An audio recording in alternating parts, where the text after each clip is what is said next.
Ma femme a jeté toutes mes affaires dans la cour. Mais une voisine séduisante a dit, « Tu peux emménager avec moi. » Le sac a heurté le porche avec un bruit sourd et sinistre. Les outils s'entrechoquaient. Mon sac de voyage, jeté comme une ordure par la seule personne qui aurait dû s'en soucier. Je suis rentré vivant. Jackson, tu as encore mis de la saleté partout. Tu es sérieux? Tina se tenait dans l'embrasure de la porte, les bras croisés, la voix assez tranchante pour couper du placo. Je n'ai pas bougé, me contentant de fixer le sac. Tina, c'est de la poussière. Je viens de faire un double service à couler du béton par 36 degrés. Elle n'a pas bronché. Ce n'est pas mon problème. Tu crois que ton travail te donne le droit de traiter cette maison comme une grange? Je viens juste d'entrer. Oui, comme toujours. Avec tes bottes, sans te soucier de rien. Mais devine qui est à quatre pattes en train de frotter après? Pas toi. Je ne te demande pas de frotter quoi que ce soit, ai-je dit, en essayant de rester calme. Je te demande d'agir comme ma femme au lieu de mon agent de probation. Cela a mis le feu aux poudres. Oh, ne me sers pas encore ce discours du pauvre travailleur. Tu pars avant que je me réveille, tu rentres après la tombée de la nuit et tu dis à peine 5 mots. Tu crois que je vais te dérouler le tapis rouge pour ça? Je ramène chaque satané dollar dans cette maison. Je reviens et je te demande toujours comment s'est passée ta journée. C'est juste que tu ne réponds jamais, sauf pour te plaindre. Elle a ri. Un de ces rires secs et amers qui annonçait une tempête. Oh, tu crois que l'argent t'excuse? Scoop, Jackson. Tu n'es pas spécial. Tous les mecs travaillent. Mais tu rentres ici comme un martyr, t'attendant à de la gratitude juste pour avoir fait ton travail. Et toi, tu t'attends à des applaudissements pourquoi? Ai-je répliqué, me critiquant à la seconde où je franchis la porte, te moquant de moi devant les voisins comme si j'étais un chien errant. Tina s'est avancée, sa voix basse et cinglante. Si le bonnet te va. C'en était trop. Tu t'entends seulement? J'ai fait un geste autour de nous. Ces gens, ai-je dit en désignant les fenêtres voisines au store à peine baissées. Ils te regardent transformer notre mariage en cirque. Elle a souri en coin. Bien. Peut-être que quelqu'un a besoin de voir ce que j'endure. Non, ai-je dit plus fort maintenant. Il voit ce que j'ai supporté. Une femme qui détruit au lieu de construire. Qui humilie son mari au lieu de le serrer dans ses bras. Qui a oublié comment aimer et ne se souvient que de comment gagner. Son expression a changé, juste un éclair. Ce moment où la vérité touche quelqu'un et qu'il doit décider de l'affronter ou de se battre plus fort. Elle a choisi de se battre. Tu veux parler d'amour? Où était-il quand tu as commencé à dormir sur le canapé tous les week-ends? Quand tu as arrêté de me demander comment je me sentais ou ce dont j'avais besoin? J'ai cligné des yeux. Parce qu'à chaque fois que j'ai essayé, tu as déformé mes paroles, Tina. Tu m'as fait me sentir petit dans ma propre maison. Eh bien, peut-être que si tu agissais comme un homme au lieu d'une excuse fatiguée avec des mains calleuses. J'ai reculé d'un pas, et le silence qui a suivi était plus fort que ses cris. Je ne sais pas qui tu es devenu, ai-je dit, la voix tendue. Mais tu n'es pas la fille que j'ai épousée sur la pelouse de cette église, avec de la terre sur ta robe et des larmes dans les yeux. La mâchoire de Tina s'est crispée. Peut-être que tu n'es pas l'homme à qui j'ai dit oui. Un temps a passé. Puis 2. Elle l'a rompu avec un murmure si froid qu'il en brûlait. Si tu n'aimes pas être ici, Jackson, ne reviens pas. Je me suis penché, j'ai ramassé mon sac, lentement, délibérément. La lumière du porche vacillait au-dessus de nous. Quelque part de l'autre côté de la rue, un chien a aboyé une fois, puis sais-tu, comme si même la nuit ne voulait pas être témoin de cela. Tu veux tout jeter par-dessus bord pour des bottes boueuses, ai-je dit. Très bien, mais ne sois pas surprise quand la maison te semblera vide. Elle ne m'a pas arrêté. N'a pas dit un mot alors que je me tournais et descendais les marches. Elle a juste regardé. M'a regardé comme un étranger qu'elle espérait ne pas se retourner. Je ne l'ai pas fait. Mais quelque chose à l'intérieur de moi l'a fait. Il s'est retourné et n'est jamais revenu en arrière. Plus tard dans la nuit, je me suis retrouvé assis en face de Marc dans une banquette qui sentait la bière renversée et l'eau de Cologne bon marché. Le bar n'avait pas changé en 10 ans. Même néon, même jukebox usé passant en boucle de vieilles chansons country sur l'amour perdu et la fierté retrouvée trop tard. Marc a levé son verre à une autre semaine de survie. J'ai fait teinter le mien contre le sien, le son n'était creux. Il m'a étudié une seconde. T'as une sale gueule, mec. J'ai expiré bruyamment. Je me sens comme tel Marc était du genre à ne pas insister jusqu'à ce que ça compte. Mais ce soir, il a insisté. Qu'est-ce qui s'est passé cette fois? J'ai fixé la condensation qui coulait le long de ma bouteille de bière avant de répondre. Elle a jeté mon sac dehors. Tout le quartier a eu droit au spectacle. Ses yeux se sont plissés. Elle a levé la main sur toi? J'ai hésité. Juste le sac. Il s'est penché en arrière lentement, a secoué la tête. Ce n'est pas un mariage. C'est une performance. Pour qui, alors? Les voisins? Son orgueil? J'ai haussé les épaules. Je ne sais pas, mec. Peut-être qu'elle déteste juste qui je suis maintenant. Non, a-t-il dit sèchement. Elle déteste qui elle est devenue. Celle-là m'a pesé sur la poitrine. Je veux dire, regarde, a-t-il continué, essuyant un cercle d'humidité sur la table avec sa manche. Tu te tues au travail tous les jours. Tu es loyal. Tu ne cours pas les jupons. Tu ne lèves pas la main. Et qu'est-ce qu'elle fait? Elle transforme ta maison en champ de bataille et s'attend à ce que tu rampes. Peut-être que j'ai laissé passer trop de choses, ai-je dit. Peut-être, mais c'est parce que tu essayais de maintenir la paix. C'est ce que font les vrais hommes. Jusqu'à ce qu'ils soient poussés si loin que la paix se transforme en reddition. Ces mots sont restés entre nous, lourds et immobiles. La serveuse est passée, a rempli nos verres sans demander. Marc a à peine levé les yeux.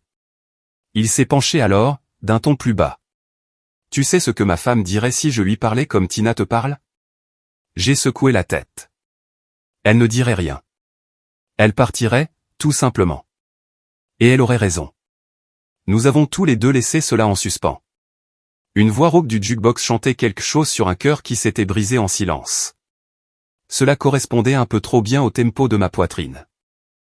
Marc a siroté sa bière, puis a pointé sa bouteille vers moi. Dis-moi quelque chose, Jax. Quelle est la limite? Quelle limite? Celle qu'elle doit franchir avant que tu ne partes pour de bon. Je n'ai pas répondu tout de suite, parce que la vérité était que je ne savais pas. Chaque homme a un point de rupture. Je n'avais juste pas réalisé que le mien était si proche. Peut-être que c'était ce soir, ai-je dit. Peut-être que je suis juste trop fier pour l'admettre. Marc a hoché la tête lentement. Bien. La fierté n'est pas toujours un poison. Parfois, c'est une boussole. J'ai eu un rire sans joie. Tu devrais être prêtre. Il a souri en coin. Non, je sais juste à quoi ressemble un homme quand il en a fini de mendier pour être vu. Ça m'a profondément touché. Un instant, nous avons juste écouté le bourdonnement des conversations, le cliquetis des boules de billard et le faible murmure de regret qui semblait suivre chaque type dans ce bar. Puis j'ai dit quelque chose que je n'avais pas admis à voix haute jusqu'à présent. La tranquillité de la vie d'avant me manque. La sensation de rentrer à la maison et de ne pas se préparer à l'impact. Les yeux de Marc se sont adoucis. Tu retrouveras ça. Juste pas avec elle. J'ai baissé les yeux sur mes mains, calleuses et craquelées. Le genre de mains qui construisaient des maisons et maintenaient ensemble des choses cassées trop longtemps. Je ne veux pas de vengeance, ai-je dit. Je veux juste du respect, de la paix, peut-être même de la gentillesse. Marc a de nouveau levé son verre. Alors arrête de donner ton temps à des gens qui confondent ta patience avec de la faiblesse. Nous avons bu à cela. Je suis sorti de ce bar une heure plus tard avec un poids différent sur la poitrine. Pas le genre lourd, quelque chose de plus tranchant. Une ligne avait été tracée. Et cette fois, c'était moi qui tenais la craie. Le lendemain matin, je me suis réveillé avant le réveil. Je n'ai pas appuyé sur le bouton de répétition. Je n'ai même pas eu besoin de café pour me sentir éveillé. J'en avais fini de jouer la prudence dans ma propre maison. Les œufs grésillaient dans la poêle. Le pain grillé a sauté. J'ai tout préparé, fourchette, serviette, même sa confiture de fraises préférée, comme si c'était un jour normal. Mais ce n'était pas le cas. Tina est entrée dans la cuisine, toujours en peignoir, faisant défiler son téléphone comme si le monde lui devait son attention.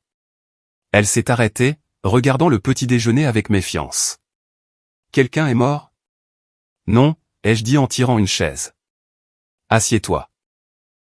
Nous devons parler. Elle n'a pas bougé tout de suite. Elle est juste restée là, me jaugeant comme si j'étais un étranger. Finalement, elle s'est assise, lentement, prudemment, de manière théâtrale. Laisse-moi deviner. Tu as décidé que tu es la victime maintenant. Je n'ai pas mordu à l'hameçon. J'ai décidé que j'en avais fini de prétendre que tout va bien. Elle a levé les yeux au ciel. C'est reparti. J'ai gardé un ton égal. Tu avais l'habitude de sourire quand je rentrais. Maintenant, tu me traites comme un intrus. Je ne suis pas ici pour me disputer. Je suis ici pour fixer une limite. Elle a ri. Un son bas et méprisant. Une limite? Depuis quand tu parles comme un psy? Depuis que j'ai réalisé que rentrer à la maison ne devrait pas ressembler à entrer en territoire ennemi. Elle a pris une bouchée de pain grillé sans me regarder. Si tu essaies de me faire sentir coupable, ça ne marche pas. Je n'essaie pas, ai-je dit. Je demande une seule chose. La civilité. Plus de cris. Plus de portes qui claquent. Tu me traites avec un respect de base ou nous arrêtons de prétendre que c'est un mariage. Elle a levé les yeux maintenant, le regard vif. Alors quoi? Je suis censé applaudir quand tu traînes de la boue et que tu t'endors sur le canapé tous les soirs?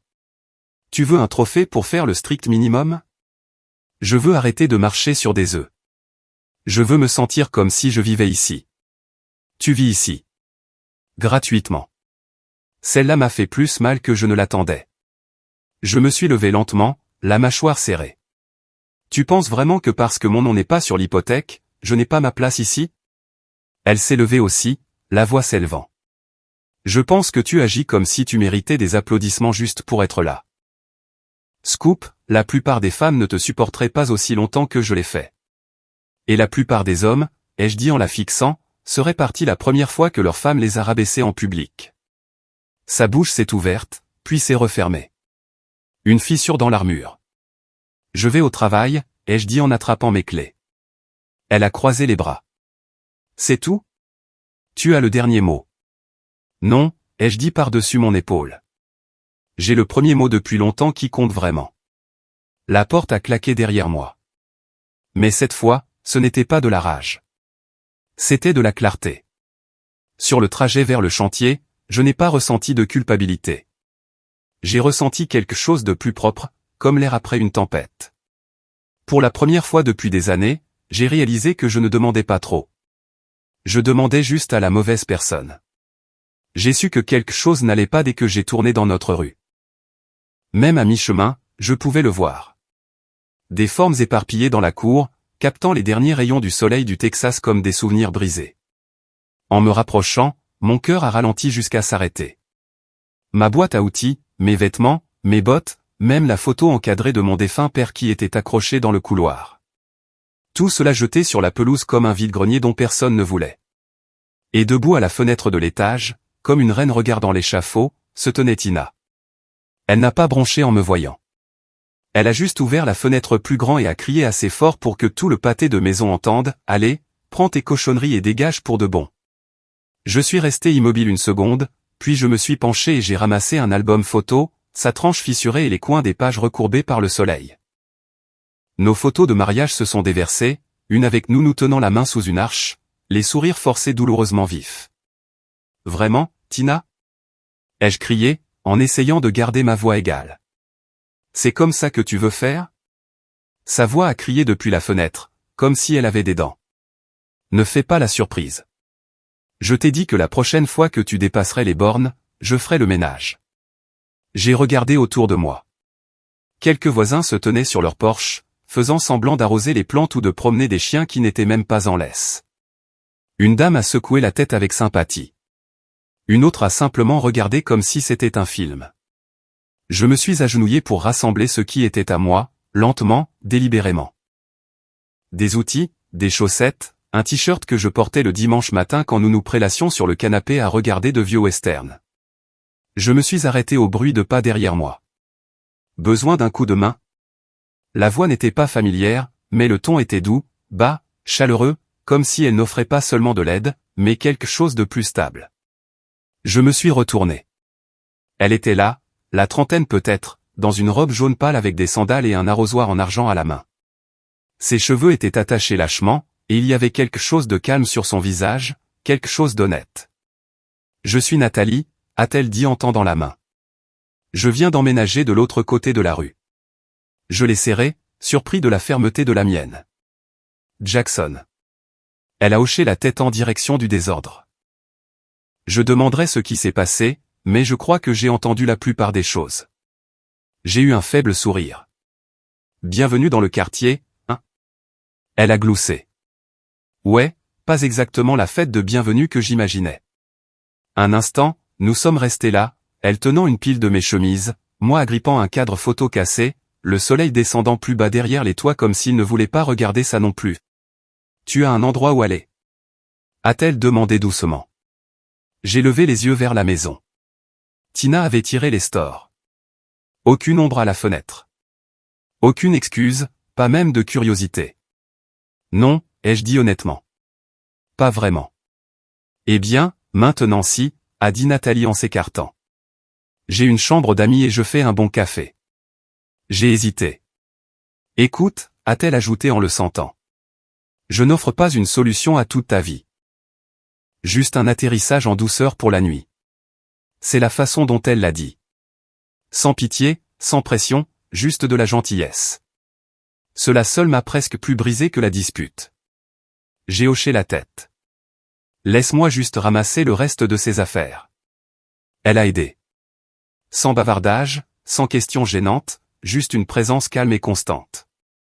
En traversant la rue avec des brassées de ce qui était autrefois ma maison, je n'ai pu m'empêcher de sentir quelque chose d'étrange se tordre dans mes entrailles.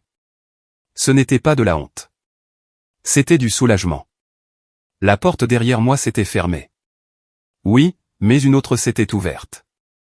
Et peut-être, juste peut-être, celle-ci ne claquerait pas. La maison de Nathalie sentait le romarin et quelque chose de cuit. Chaleureuse, pas mise en scène. Elle n'était ni grande ni luxueuse, mais elle dégageait une chaleur, comme si tout à l'intérieur avait une raison d'être là. Des cadres photos dépareillés, une lampe de travers dans un coin, un vieux couvre-lit drapé sur le canapé. « Pose tes affaires où tu veux », dit-elle en se dirigeant déjà vers la cuisine. J'étais en train de réchauffer des lasagnes quand je t'ai vu dehors. Je l'ai suivi lentement, essayant de ne pas me sentir comme un chien errant que quelqu'un aurait laissé entrer par pitié. Mon sac de voyage a atterri doucement sur le sol à côté du canapé, juste au-dessus d'un tapis tressé qui me rappelait la maison de ma grand-mère. « Tu es sûr que ça ne te dérange pas ?» ai-je demandé. Nathalie s'est retournée, levant un sourcil. « Tu veux dire, nourrir quelqu'un qui a été publiquement jeté comme un déchet de l'année dernière ?» Non, Jackson. C'est juste être humain. Cela m'a fait sourire, aussi fatigué que j'étais. Je l'ai regardé sortir un plat du four, le fromage bouillonnant sur les bords, doré et sentant comme tous les souvenirs d'enfance décents qu'il me restait. Ça sent meilleur que tout ce que j'ai mangé depuis des semaines, ai-je dit, à moitié en plaisantant. Elle a ri doucement. Eh bien, je cuisine quand je suis stressé. Alors, tu as de la chance. Je viens d'emménager dans une maison avec une fuite de toit et un sèche-linge qui grince comme un jouet hanté. J'ai gloussé et j'ai ouvert le tiroir à couvert pour elle, sauf que la poignée m'est restée dans la main. Elle a grimacé. Tu vois ? La maison hantée frappe encore. Je me suis accroupi, tripotant les vis desserrées. Ça te dérange si je le répare ? Fais comme chez toi. Il se moque de moi depuis des jours. Nous avons travaillé en silence pendant 1 minute. Elle coupant les lasagnes, moi resserrant le tiroir. Il y avait quelque chose d'étrangement apaisant là-dedans. Pas de tension, pas de sarcasme, pas dessous les pieds. Quand nous nous sommes finalement assis à sa petite table à manger, moi sur une chaise qui grinçait, elle en face de moi dans le genre de vieux sweat à capuche que les gens ne portent que quand ils se sentent en sécurité, j'ai presque oublié pourquoi j'étais là. « Tu as des enfants ?» a-t-elle demandé doucement. J'ai secoué la tête. Non, juste un berger allemand qui préfère la cour des voisins et une maison où je ne suis apparemment plus autorisé à entrer. Elle a offert un petit sourire. J'ai vu ce qu'elle a fait, j'ai entendu une partie aussi. J'ai hoché la tête en mâchant. Je n'aurais jamais pensé que ça en arriverait là. Un jour, vous partagez un café au lit, le lendemain, elle jette ta brosse à dents comme si elle l'avait mordu. Nathalie s'est penchée en arrière sur sa chaise, berçant son verre de vin. Certaines personnes confondent le contrôle avec la connexion. Elles pensent que te garder sous leur coupe signifie qu'elles ont encore ton cœur. Je l'ai regardé. Il n'y avait aucun jugement dans sa voix, juste de la reconnaissance. C'était toi. Ai-je demandé.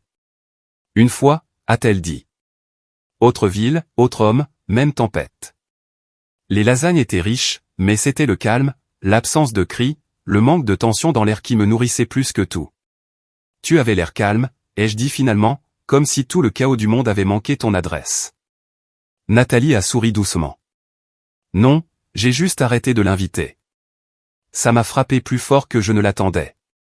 Après le dîner, j'ai aidé à débarrasser la table, à rincer les assiettes, à réparer le porte-serviettes branlant dans la salle de bain. Rien d'énorme, juste de petites choses. Des choses qui me rappelaient que j'avais encore de la valeur, que je pouvais encore contribuer même quand l'endroit que j'appelais chez moi ne me considérait plus comme digne d'effort. Elle m'a montré la chambre d'amis, des draps propres, une lampe déjà allumée, une petite horloge qui tic-tac doucement à côté du lit. Si tu as besoin de quoi que ce soit, a-t-elle dit à la porte, je suis juste au bout du couloir. Je ronfle, par contre. Je te préviens. J'ai travaillé dans la construction au centre-ville de Houston pendant 11 ans, ai-je souri en coin. J'ai dormi à travers pire. Elle a souri. Bonne nuit, Jackson. Et puis elle m'a laissé seul avec une chambre, un oreiller, la paix. C'est drôle comme des étrangers peuvent vous donner la seule chose que votre propre femme n'a jamais pu. Le sentiment d'être en sécurité. Cette nuit-là, alors que j'étais allongé là, fixant le plafond, je n'ai pas pensé à la voix de Tina ou au regard des voisins ou même à l'album photo qui se trouvait dans mon sac. J'ai pensé aux paroles de Nathalie. J'ai juste arrêté d'inviter le chaos. Et pour la première fois depuis longtemps, je me suis demandé si je pouvais faire de même. Les jours qui ont suivi ont été plus calmes que tout ce que j'avais connu depuis des années. Je partais tôt pour le travail, je revenais poussiéreux et endolori, et chaque fois que je franchissais la porte d'entrée de Nathalie, l'air ne m'oppressait pas, il me soulevait. Pas de commentaires acerbes, pas de regard calculateur, juste un sourire, une lumière chaude au-dessus de la cuisinière, et la blague occasionnelle sur le fait qu'elle n'avait toujours pas réglé le problème du sèche-linge qui grince. Le premier soir, j'ai proposé de réparer la clôture arrière. Elle a essayé de me repousser, disant que j'en avais fait assez juste en étant décent, mais j'avais besoin de bouger, de construire quelque chose, n'importe quoi qui ne s'effondrerait pas sous mes pieds. Alors j'ai réparé la clôture.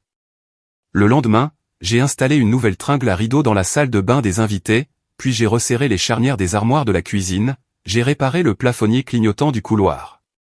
Elle a remarqué, non pas avec des mots, mais avec des gestes. Un soir, je suis rentré à la maison et j'ai trouvé une mijoteuse qui bouillonnait de gumbo. Un autre soir, elle a laissé une pile de chemises propres et pliées au bout du lit des invités. Mon nom griffonné sur un post-it, j'ai pensé que ça sentirait meilleur que le placo. Pas de questions, pas de pression, juste de la gentillesse, un petit acte à la fois. Nous n'avons jamais rien appelé. Nous n'en avions pas besoin. Un soir, je l'ai surprise en train de se débattre avec une échelle dans le couloir. Elle voulait accrocher une rangée d'estampes encadrées dans son coin lecture. Des scènes d'aquarelles calmes de champs et de routes ouvertes. Un coup de main? Ai-je demandé en tendant déjà la main vers la perceuse. Elle a souri. Seulement si tu promets de ne pas juger mes compétences en matière de mesure. Tu viens d'admettre que tu ne mesures pas. C'est ça le problème. Elle a ri, et ce n'était pas poli ou retenu. C'était réel. Ça a rempli la pièce. Je ne me souvenais pas de la dernière fois qu'une femme avait ri en ma présence sans l'utiliser pour masquer une pique. Nous avons accroché ces tableaux ensemble. Nous avons pris notre temps. Elle tenait le niveau pendant que je perçais. Pourquoi m'as-tu ouvert ta porte? Ai-je demandé à mi-chemin, sans la regarder. Elle a haussé les épaules. Parce que quand je t'ai vu là dehors en train de ramasser ta vie sur la pelouse, ça m'a rappelé une version de moi-même que j'aurais aimé que quelqu'un aide à l'époque. J'ai dégluti difficilement. Cette version faisait encore mal, certains jours, a-t-elle dit doucement, mais elle ne saigne plus. Je n'ai pas répondu, j'ai juste vissé la dernière vis. Plus tard dans la soirée, nous nous sommes assis sur son petit porche avec du thé glacé et avons regardé un orage arriver de l'ouest. Le vent agitait les branches et les éclairs zébraient le ciel comme un lent fil blanc. Elle a parlé la première. Tu sais, a dit Nathalie, certaines tempêtes viennent pour laver les mensonges de la surface. J'ai hoché la tête. Et certaines arrachent le toit avant que tu ne réalises qu'ils pourrissaient depuis le début. Nous n'avions pas besoin de nommer de nom. Nous n'avions pas besoin de dire « Tina » à ce moment-là. Nous n'étions pas deux personnes brisées cherchant à être sauvées. Nous étions juste deux personnes qui avaient finalement arrêté d'essayer de survivre dans la mauvaise histoire. C'était un jeudi soir et la maison sentait le pain de maïs chaud et quelque chose de mijoté. Nathalie a allumé quelques bougies, disant que le plafonnier lui donnait mal à la tête. Honnêtement, la lueur lui allait mieux. Elle adoucissait la pièce, transformait son espace de vie en quelque chose de presque sacré. Nous avons mangé sur le canapé, les jambes repliées, la télévision diffusant un film lent et silencieux auquel nous avons tous les deux oublié de prêter attention. De temps en temps, nous rions de la même scène sans parler. Il y avait quelque chose dans ces moments, confortables, sans parole, qui semblait plus intime que tout ce que j'avais eu depuis des années. Elle m'a regardé en faisant tourner le reste de son vin, ses doigts se resserrant légèrement autour du pied du verre. « Je dois te dire quelque chose » a-t-elle dit, sans tout à fait me regarder. J'ai posé ma fourchette. D'accord. Nathalie a expiré comme si elle l'avait retenu trop longtemps. Tu te souviens de cette nuit où je t'ai vu sur la pelouse? Difficile d'oublier. Eh bien, a-t-elle dit, la voix prudente maintenant, ce n'était pas la première fois que je remarquais quelque chose d'étrange à côté. Je me suis penché en arrière, essayant de lire son expression.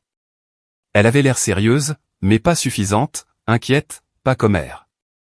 Je ne veux rien remuer, a-t-elle continué. Mais depuis un certain temps avant tout ça, je voyais une voiture entrer dans ton allée tard dans la nuit. Une BMW noire, toujours à peu près à la même heure. Ton camion n'était jamais là. Mon estomac s'est noué. Ça remonte à combien de temps? Quelques semaines, peut-être plus. Je n'ai jamais vu le type de près, mais il ne restait jamais longtemps. Tina le laissait entrer à chaque fois. Sans hésitation. Elle l'a dit simplement, sans pause dramatique ni ton chargé. Pourtant, ces mots m'ont frappé comme de l'eau froide en pleine poitrine. J'ai fixé la fenêtre sombre un instant, laissant le silence s'installer. Dehors, une branche a gratté la vitre comme si elle essayait de m'avertir. Pourquoi n'as-tu rien dit avant? Ai-je finalement demandé. Je ne te connaissais pas, a-t-elle dit. Je ne savais pas si j'allais juste empirer les choses. Mais après tout ce qu'elle t'a fait en plein jour, j'ai pensé que la vérité ne ferait peut-être pas aussi mal que le mensonge. Ce n'était pas seulement l'image d'un autre homme dans mon allée qui m'a anéanti. C'était le timing. Elle jetait mes bottes de travail un jour et invitait quelqu'un d'autre le lendemain. J'ai passé une main sur mon visage, essayant de calmer le nœud qui se formait dans ma poitrine. Je pensais que j'étais fou, ai-je marmonné. Je pensais que je surréagissais chaque fois qu'elle regardait son téléphone et souriait en coin. Il s'avère que j'étais juste en retard pour la chute. Nathalie s'est déplacée à côté de moi, plus près mais pas intrusive. Tu n'es pas obligé de me croire, a-t-elle dit doucement. Mais je pensais que tu devais savoir. Je te crois, ai-je dit. Et je le pensais. Elle a hoché la tête une fois, puis s'est levée et a emporté nos assiettes vides à la cuisine, me laissant de l'espace. Je suis resté assis là, fixant la lumière vacillante des bougies, sentant la chaleur dans ma mâchoire, la brûlure derrière mes yeux. Pas par chagrin d'amour, par insulte. Ce n'était pas seulement la trahison. C'était la façon dont elle m'avait fait douter de moi-même. La façon dont elle avait retourné chaque conversation, me faisant penser que j'étais trop sensible, trop dramatique. Elle n'était pas seulement cruelle. Elle était calculatrice. Quand Nathalie est revenue, elle n'a pas parlé. Elle a juste posé un verre d'eau fraîche devant moi et s'est de nouveau assise à côté de moi, aussi silencieuse que jamais. Et c'est là que j'ai réalisé la différence. Tina avait toujours voulu le pouvoir. Nathalie offrait la paix. Mais la paix venait avec la vérité. Et cette vérité venait de faire éclater quelque chose en 1000 morceaux.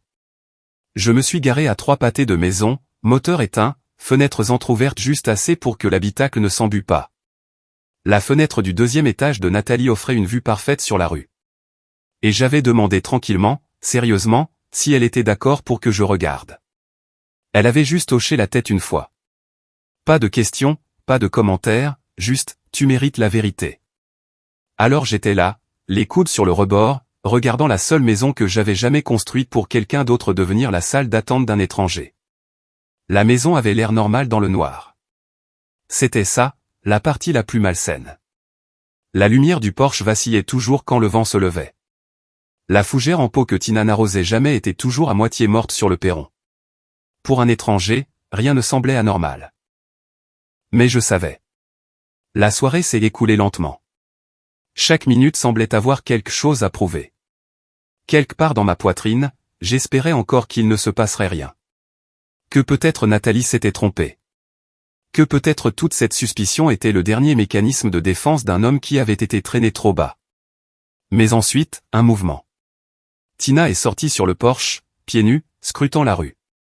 C'était subtil, mais je connaissais ce regard. Elle ne vérifiait pas la météo. Elle ne prenait pas le courrier. Elle attendait. Je me suis baissé juste assez pour rester hors de vue et je l'ai regardée se tenir là, les bras croisés, comme si elle essayait de ne pas paraître impatiente. Sa tête a tourné des deux côtés, gauche, droite, puis s'est arrêtée quand des phares ont tourné dans notre rue. Une BMW noire, basse, élégante, teintée, s'est arrêtée devant notre allée comme si elle y appartenait. Je n'ai pas respiré. Tina a descendu les marches comme si elle accueillait un vieil ami. N'a pas vérifié la rue à nouveau. N'a même pas hésité. Elle a ouvert la porte passager, a dit quelque chose que je n'ai pas pu entendre, mais quoi que ce soit, ça a fait sourire le conducteur. Puis elle s'est retournée, l'a laissé entrer sans regarder en arrière. La porte s'est refermée derrière eux, et c'est tout. Pas de cérémonie, pas de honte, juste les affaires comme d'habitude. Je suis resté là, dans le noir, les mains agrippant le rebord de la fenêtre si fort que mes jointures sont devenues blanches. Pas parce que j'étais surpris, mais parce que cela confirmait quelque chose que je ne voulais plus porter. Je ne l'avais pas abandonnée. Elle m'avait trahi. Toutes ces disputes, tous ces rabaissements, cette manipulation, la façon dont elle m'avait fait douter de chaque instinct. Ce n'était pas à cause de mes défauts. C'était à cause de sa liberté. Elle me voulait aveugle pour qu'elle puisse se sentir audacieuse. Je suis resté là 1 heure de plus, bien qu'il ne se soit rien passé d'autre. La voiture est restée garée dans l'allée. La maison est restée allumée. Mon nom, celui qui figurait encore sur nos factures, encore sur la boîte aux lettres, ne signifiait rien pour celui qui riait à l'intérieur maintenant. Nathalie est montée finalement, s'est tenue dans l'embrasure de la porte, les bras croisés de cette manière silencieuse qu'elle avait. Patiente, pas insistante. « Tu as vu ce que tu avais besoin de voir ?» a-t-elle demandé. J'ai hoché la tête. Ouais. Elle n'a pas dit « Je suis désolé » ou « Et maintenant ?» Elle s'est juste approchée et m'a tendu une couverture pliée. « Tu vas avoir besoin de te reposer » a-t-elle dit doucement. Et elle avait raison. Parce qu'au lever du soleil, je n'allais plus être l'homme qui se demandait ce qui se passait derrière les portes closes. J'allais être celui qui les ouvrait. C'était juste après 18 heures que je suis passé à l'action. Je n'ai pas frappé, je n'ai pas appelé, je n'ai pas donné à Tina le temps d'inventer une autre version de la vérité. Je me suis garé au coin de la rue à nouveau, comme avant, mais cette fois, je ne me suis pas faufilé. J'ai remonté l'allée, lentement, délibérément, mes bottes lourdes sur le chemin de gravier que j'avais coulé moi-même 2 étés auparavant. Il y avait des lumières dans le salon. De la musique, quelque chose de doux et de jazzy, comme une publicité pour du vin. La BMW noire était garée de travers dans l'allée, le pneu avant effleurant le bord de ma pelouse. Ma pelouse. J'ai essayé la porte d'entrée. Elle n'était pas verrouillée. Bien sûr qu'elle ne l'était pas. Je suis entré et le temps a ralenti comme il le fait avant un accident de voiture.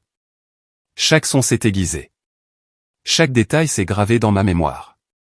Tina se tenait dans la cuisine, un verre de vin à la main, au milieu d'un rire. En face d'elle était assis un homme, plus âgé, soigné, portant une de ces chemises bleu pâle qu'on ne voit que dans les publicités pour des parfums de luxe. Sa cravate était desserrée. Son sourire était facile. Pendant une demi-seconde, ils ne m'ont pas remarqué. Et puis ils l'ont fait. Le visage de Tina s'est figé, le verre toujours à mi-chemin de ses lèvres. La couleur s'est drainée si vite que j'ai cru qu'elle allait s'évanouir. L'homme s'est retourné aussi, son expression passant de la surprise à l'inquiétude, puis à quelque chose que je n'ai pas tout à fait pu identifier. De la suffisance, peut-être. Jackson, a-t-elle dit, la voix aiguë, fausse, effrayée. Je n'ai pas crié, je n'ai rien jeté. J'ai juste avancé plus loin, laissant la porte se refermer derrière moi. C'est lui? Ai-je demandé, mes yeux ne la quittant jamais.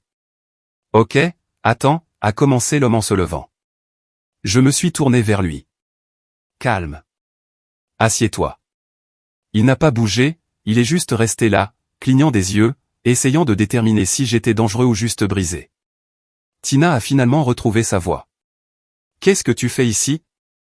Tu ne peux pas simplement débarquer. Je le peux. Je n'ai jamais rendu ma clé.